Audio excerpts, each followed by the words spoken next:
students, welcome back. So in today's video we are going to see the next topic from unit number 5, that is forward chaining in first order logic. Okay, so forward chaining is one of the algorithm that is used in first order logic as well as propositional logic. So in this particular video we are going to see what is the forward chaining algorithm in first order logic. So this is one of the important question for your end semester exam. So for 8 to 9 marks, this question was asked in previous year question paper. Okay, so in today's video we are going to see what is forward chaining algorithm, then what is the example, how we can solve the example using forward chaining algorithm, and at last I am going to discuss with you what are the advantages and disadvantages of this forward chaining algorithm. So let's start. So what is forward chaining? So forward chaining is data driven inference technique. तो ये क्या है? एक inference technique है. Okay, तो inference मतलब क्या? Deriving a new conclusion from the oldest fact और नोन फैक्ट्स हम बोल सकते हैं. नोन फैक्ट मतलब कुछ डेटा हमें पहले से ही पता होता है, उसके ऊपर हम नया फैक्ट क्या करते हैं? जनरेट करते हैं. Okay, it starts from known facts and applies inference rule. Okay, तो how to generate new facts? We will start with the known facts and then we will apply some inference rule like modus ponens, जो कि हमने previous lecture में देखे हुए कि कौन कौन से रूल्स होते हैं इन्फरेंस रूल्स. तो मॉडस पोनस नाम का एक रूल है जो कि यूज करते हैं to derive new facts from the old fact. Again it will continue to derive new facts until a goal is reached और no more facts will be generated. मतलब क्या? यहाँ पे ये जो भी डिराइव हम न्यू फैक्ट्स को करेंगे, ये कब तक करना है? जब तक हमारा गोल स्टेट हमें नहीं मिल जाता या फिर इसके आगे कोई फैक्ट्स ही जनरेट नहीं होंगे. Okay, this is one of the important statement about forward चेनिंग.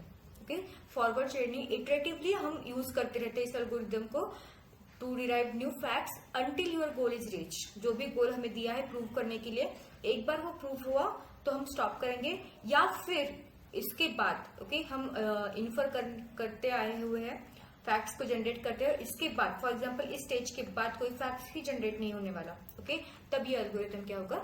Stop होगा. और ये फॉरवर्ड चेनिंग एल्गोरिथम क्या यूज करता है? It uses modus ponens to infer new atomic sentences. Okay, तो न्यू एटॉमिक सेंटेंसेस मतलब क्या? Single sentence. तो ये कौन सा रूल यूज करता है? मॉडस पोनस रूल यूज करता है to infer new fact or new atomic sentence, and at last efficient for reacting to new incoming data. So whenever new data is being added, so it will handle that particular data as well. Now in this first order in this forward chaining algorithm we have first order definite clauses. Okay, so ये clause क्या है, इसका क्या role है इस particular forward chaining algorithm में? So definite clauses are disjunctions of literals with exactly one positive literal. मतलब क्या? जो भी हमारे पास रूल होता है या फिर हमारा जो भी स्टेटमेंट है, ओके, यहाँ पे कुछ कंडीशंस रहेंगी, condition A and condition B and condition C, और जहाँ पे राइट हैंड साइड पे क्या आना चाहिए? Positive literal. मतलब यहाँ पे नॉट ऑपरेटर आपको नहीं यूज करना है. ओके, जहाँ पे यहाँ पे कंडीशंस है, ओके, और राइट हैंड साइड में बस एक ही एटॉमिक सेंटेंस है या फिर हम उसे लिटरल बोलेंगे. अगर एक ही पॉजिटिव लिटरल है तभी वो क्लॉज क्या बनेगा? फर्स्ट ऑर्डर डेफिनेट क्लॉज बनेगा. Okay, we will see the example in next slide. So just now definite clauses are disjunctions of literals with exactly one positive literal. तो इसके जो भी हम इन्फर करते हैं या फिर इसका जो भी इफ एंड देन होता है, ओके, तो राइट हैंड साइड में बस एक ही एटॉमिक सेंटेंस आपको चाहिए, उसी को हम पॉजिटिव लिटरल बोल रहे हैं. और यहाँ पे लेफ्ट हैंड में मल्टीपल कंडीशंस चलेंगी. नाउ एटॉमिक और implication of conjunction of literals gives single positive literal. The same thing which I have discussed earlier. Atomic और इम्प्लीकेशन ऑफ कंजंक्शन मतलब एंड ऑपरेटर. कंजंक्शन आपको पता होता है, पता है क्या है? And operator. अगर मल्टीपल कंडीशंस है तो वहां पे एंड ऑपरेटर आप यूज करते हो. तो when it gives single positive literal then it is called as first order definite clause. Again the variables are universally quantified, usually implicit. तो जो भी वेरिएबल्स हमने इस क्लॉज में यूज किए हैं वो क्या होते हैं? यूनिवर्सली क्वांटिफाइड होते हैं. And it used in knowledge basis for logical inferences. तो ये फर्स्ट ऑर्डर डेफिनेट क्लॉज कहाँ पे यूज होता है? नॉलेज बेस में यूज होता है for logical inference. Right? Now to understand forward chaining fully or completely, we need one example, that is missile example. Okay तो इस एग्जाम्पल में आपको क्या बोला गया है, एक प्रॉब्लम दिया है. ओके एक लॉ है. लॉ क्या बोल रहा है, it is a crime for an American to sell weapons to hostile nation. Hostile मतलब अनफ्रेंडली या फिर एनिमीज. ओके जो उसके दोस्त नहीं है, अमेरिका के जो भी दोस्त नहीं है, उनको अगर आपने वेपन सेल किया, so that will be the crime. ठीक है. और कुछ फैक्ट्स भी हमें दिए, कुछ इंफॉर्मेशन दी है. Nono is an enemy of America and has missiles. तो नोनो क्या है, it is one of the country, और वो क्या है, एनिमी है अमेरिका का. After that all of Nono's missiles were sold to it by Colonel West who is an American. तो कर्नल वेस्ट क्या है, एक अमेरिकन है, और उसने क्या किया है, मिसाइल सेल किए हैं किसको, नोनो को. Okay Nono is one of the country and it is an enemy of America. और अमेरिका का एक कर्नल है वेस्ट, उसने क्या किया है, सेल की है मिसाइल्स किसको, नोनो को. तो इस तरीके से हमें प्रॉब्लम स्टेटमेंट दिया है. अभी हमें क्या प्रूव करना पड़ेगा, जो भी वेस्ट जो आदमी है, West is an person who is an American, उसने क्या किया है, मिसाइल्स नोनो कंट्री को सेल की है. ओके और लॉ में क्या बोला है कि वो क्या है, क्राइम है. अगर वेस्ट क्या कर रहा है, मिसाइल सेल कर रहा है किसको, नोनो को, हॉस्टाइल नेशंस को अगर वो सेल कर रहा है, तो that is crime. So West will be the criminal in this case. तो वेस्ट क्या होगा, क्रिमिनल होगा. तो हमें प्रूफ क्या करना पड़ेगा, क्रिमिनल इन ब्रैकेट वेस्ट. हमारे लॉजिक में हम कैसे लिखते हैं, West, West is a criminal. जो हमारा फर्स्ट ऑर्डर लॉजिक है उसके अंदर हम लिख सकते हैं वेस्ट इज अ क्रिमिनल. तो ये हमें क्या करना है, प्रूव करना है. तो उसको प्रूव करने के लिए हमें कुछ स्टेप्स यूज करने हैं, कुछ फैक्ट्स को यूज करना पड़ेगा, कुछ रूल्स को यूज करना पड़ेगा. So that we will see in next slide. So let's see quick recap of forward chaining and then we will see the example of missile. So in forward chaining, we start with known facts and use rules to derive new facts until no more facts can be derived. That we have already seen. It uses modus ponens. For example, if A gives B and A is true, then B must also be true. तो ये वाला rule भी हमने inference rule में देखा है. Inference rules वाला जो वीडियो मैंने बनाया हुआ है, उसके अंदर मैंने सारे रूल्स को properly with example explain किया हुआ है. Right? So your forward chaining uses modus ponens rules and this process continues until the goal is reached or no new facts can be inferred. So in that way your algorithm will stop. Now forward chaining with first order definite clause. So the first order definite clause are logical rules or the facts, and each rule can be written as if condition 1 and condition 2 and gives a conclusion, and at the conclusion you must have positive literal. Okay, positive literal मतलब simple atomic sentence. For example, king x and greedy x gives you evil x. For example, x is a king and x is a greedy, then x is evil. In that way we can infer. So these clauses can have variables like x comma y which are considered universally quantified. That is universally quantified का मतलब क्या होता है, true for all values of x or y that make the rule to apply. So all rule must have one conclusion on the right hand side जो कि यहाँ पे है, and this is what makes them the definite clause. और इस तरीके से अगर आपके सेंटेंस का स्ट्रक्चर है तो इस सेंटेंस को या फिर इस सेंटेंस को हम क्या बोलेंगे, definite clause, first order definite clause. Okay so now the missile example.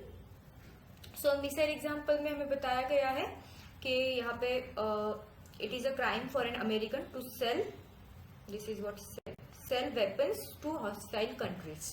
Okay hostile मतलब अनफ्रेंडली कंट्रीज को या फिर उनके दुश्मन लोगों को, दुश्मन कंट्रीज को वेपन सेल करना क्या है, क्राइम है फॉर एन अमेरिकन. नाउ यहाँ पे और इंफॉर्मेशन भी दी है. Nono is a hostile country and has missiles. तो नोनो के पास क्या है, मिसाइल्स है, और वो हॉस्टाइल कंट्री है किसकी, अमेरिका की. Then all missiles were sold to Nono by Colonel West, who is an American. तो जो भी मिसाइल्स सेल किए हैं नोनो को, किसने, कर्नल ने, वेस्ट ने. West is the name of the colonel and उसने सेल किए हुए मिसाइल जो है वो किसके पास है, नोनो कंट्री के पास है. और जो वेस्ट है वो क्या है, अमेरिकन है. वेस्ट जो भी है वो क्या है, कर्नल वेस्ट अमेरिकन है. तो यहाँ पे अगर हम एनालाइज करें, यहाँ पे कुछ फैक्ट्स दिए हैं और कुछ रूल भी दिया है, लॉ दिया है। तो हॉस्टाइल कंट्री को वेपन सेल करना क्या है, क्राइम है, और वो वेस्ट ने किया हुआ है। वेस्ट इज एन कर्नल, उसने क्या किया है, नैनो कंट्री को सेल किए हैं वेपन्स को। तो इन शॉर्ट क्या हुआ कि वेस्ट आपका क्या हुआ, क्रिमिनल, क्योंकि इसने लॉ को ब्रेक किया है, जो कि नहीं करना था उसने किया। तो वेस्ट आपका क्या है, क्रिमिनल है। और आपको वही प्रूव करना है कि आपका गोल क्या है, prove that West is a criminal, West क्या है, क्रिमिनल है। तो मेन रूल जो भी है वो हम लिखेंगे हमारे फर्स्ट ऑर्डर लॉजिक में। तो x is an American and Y is an weapon and X American sells Y weapon to country Z. Okay, X is an American, Y is an weapon, sells to the Z, and Z is what, hostile. Okay, enemy of Z is what, enemy of America. अगर ये सारी conditions true है तो X क्या हुआ, criminal हुआ। Okay, इसी sentence को हम कैसे रीड करेंगे, if X is American and X sells a weapon Y to hostile country Z, then X is a criminal. और यही हमें प्रूव करना है, we will prove that West is a criminal. So first we need to represent these facts into first order definite clauses, जो कि definite clause का क्या है, राइट हैंड साइड में सिंगल एटॉमिक सेंटेंस चाहिए आपको, एंड लेफ्ट हैंड साइड में conjunction हो सकता है। Okay, multiple atomic sentences combined with conjunction. Now it is a crime for an American to sell weapons to hostile nations and countries, that we know already. So American X जो भी हमें दिया हुआ है example में, उसको हमने statement या फिर रूल नंबर 1 लिखा हुआ है. सो नोनो हैड सम मिसाइल्स, नोनो के पास क्या है, कुछ मिसाइल्स है. ओके, कुछ मिसाइल्स है, that's why there exist some x and x owns by Nono and x is what, missile. Okay, तो ये हमें क्या करना है, ट्रांसफर करना है हमारे डेफिनेट क्लॉजेस में.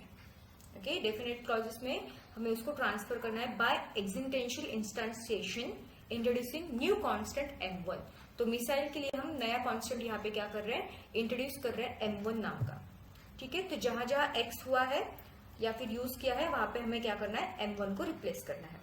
तो फर्स्ट है ओन्स नैनो कॉमा x, तो नैनो नहीं, Nono owns m1 and m1 is missile. तो ये हमने फैक्ट नंबर 2 एंड 3 यहाँ पे लिखा हुआ है. Then all of its missiles were sold to it by colonel West. Okay, जो भी मिसाइल्स उसके पास है वो किसने सेल किए, कर्नल वेस्ट ने. So x is an missile and x owns by nano और Nono owns x and sell West x nano. Means what, x sell, x क्या है आपके मिसाइल्स है, किसने सेल किए, वेस्ट ने. किसको सेल किए, नोनो को. Okay, so West sell x to Nono. तो ये हमारा फैक्ट नंबर 4 बना. Okay, and we also need to know that missiles are weapons. तो x is a missile, x is a weapon. तो ये भी हमें 5th में दिया हुआ है. तो ये सारे हमने कहाँ से निकाले, जो भी हमें प्रॉब्लम स्टेटमेंट दिया था वहां से हमने इन्फर किया कि इस तरीके से वैल्यूज या फिर स्टेटमेंट्स हो सकते हैं. Right, after that one more statement is left. We must know that an enemy of America counted as hostile. जो भी अमेरिका का enemy है उसको hostile ऐसे counted हमने किया है. तो enemy x, America gives you hostile x. Okay, x is an enemy of America, then x is a hostile. So West who is an American, तो West is an American. तो rule number 7 तक हमने जो भी statements हमको दिए थे उनको लिख लिया है. Now the country Nono an enemy of America. Okay, so Nono enemy America, मतलब क्या, Nono is enemy of America. Statement number 8. Now ये सारे जो स्टेटमेंट्स है या फिर रूल्स है, फैक्ट्स है, उनको हमने कहाँ पे स्टोर किया है, नॉलेज बेस में स्टोर किया हुआ है. So this knowledge base contains no function symbol, hence it is called as data log knowledge basis. तो यहाँ पे कोई फंक्शन सिंबल नहीं है, F of X, F of X kind of symbols यहाँ पे नहीं है. तो इनको, और जिस नॉलेज बेस में ऐसे सिंबल्स नहीं होते हैं तो उनको हम क्या बोलते हैं, डेटा लॉग बोलते हैं, data log knowledge basis. Okay, so finally we have this much information in our knowledge base. Now it's time to infer. So from 8 is what? Enemy. No is the enemy of America. तो from 8 we can infer that अगर no enemy है America का तो no क्या है? Hostile है. Okay? No is unfriendly to America. ये हमने infer किया. From 2 and 3 तो 2 and 3 क्या बोल रहा है? Let's see. 2 and 3 क्या बोल रहा है? M1 owns by no and M1 is missile. Okay? So 2 and 3 में M1 no के पास है और M1 क्या है? मिसाइल है. और जितना भी वेपन्स जितने भी वेपन्स नोनो के पास है वो किसने सेल किए हुए हैं? वेस्ट ने. तो हम कंक्लूड कर सकते हैं कि M1 is a missile and M1 own by Nono. और नोनो के पास जितने भी मिसाइल्स है वो हमें प्रॉब्लम स्टेटमेंट में दिया है. नोनो के पास जो भी है all of the weapons are sold by West, colonel West. Okay, तो ये हमें ऑलरेडी दिया है. तो from 2 and 3 we can say that if M1 is missile and M1 owns by Nono, then West sold that M1 to Nono. तो ये हमने infer किया, right? West sells M1 to Nono. Now from 3 missile M1 is what? Weapon M1. तो हमें पता है कि जो भी मिसाइल है वही वेपन्स है. तो M1 is missile, then M1 is weapon. Now we have enough data to conclude. Okay? तो from 7 क्या है आपका? अमेरिकन है. West is an American. Then 11 क्या है? M1 is a weapon. Okay, and then 10 is what? M1 is sold by West to Nono and 9 is what? Your Nono is what? Hostile. तो this is what enough information to conclude that West क्या है आपका? Criminal है. तो यहाँ पे हमने क्या बोल रहे हैं कि वेस्ट हमारा क्या है? क्रिमिनल है. So in that way we have concluded. Now this is what your proof tree. Okay, proof tree हम बोल सकते हैं यहाँ पे प्रूफ ट्री. तो फर्स्ट यहाँ तक आपका आंसर आया हुआ है और यहाँ से आपका क्रिमिनल वेस्ट जनरेट हुआ है. सो फर्स्ट थिंग तो वेपन M1 4 एरोज यहाँ से जा रहे. ठीक है. सो हम इस ट्री को कैसे बनाएंगे? We will not start from the first, we will start from the bottom line. Okay, so West is an American, M1 is missile, then M1 owns by Nono, okay, and your Nono is a enemy of America. तो ये enough, ये iteration 1 है. यहाँ से इस iteration से हमें थोड़ी इन्फॉर्मेशन पता चली. इस इन्फॉर्मेशन के ऊपर हमने क्या किया है? इन्फरेंस लिया है. ओके, अगर नोनो एंड अमेरिका एनिमी है तो नोनो क्या हुआ? हॉस्टाइल हुआ. तो इस स्टेटमेंट से हमने इन्फर किया Nono is hostile. Again M1 owns by Nono and M1 is missile. अगर M1 नोनो ने ओन की है एंड M1 अगर मिसाइल है तो हमें पता है कि जितने भी वेपन्स नोनो के पास है वो सोल्ड आउट है बाय वेस्ट. ओके, तो ये भी हम इन दोनों स्टेटमेंट से, यहाँ से ये जो है ये कर्व मतलब एड, ये वाला स्टेटमेंट और ये वाला स्टेटमेंट. तो सेल्स वेस्ट M1 नोनो. तो waste sold M1 to Nono. तो ये इन्फर किया हमने सेकेंड इटरेशन में. Okay, after that M1 is missile, then M1 is weapon. Okay, तो फर्स्ट इटरेशन में हमने, हमारे पास इतना डेटा था. सेकेंड इटरेशन में हमने ये वाला डेटा इन्फर किया. Now what is our task? From these 3 statements we can infer that West is what? Criminal. West क्या है आपका? क्रिमिनल है. So in that way we can generate the proof tree and we can conclude that West is criminal. So the initial facts appear at the bottom level. जो भी bottom level में हमने 4 facts को लिखा था.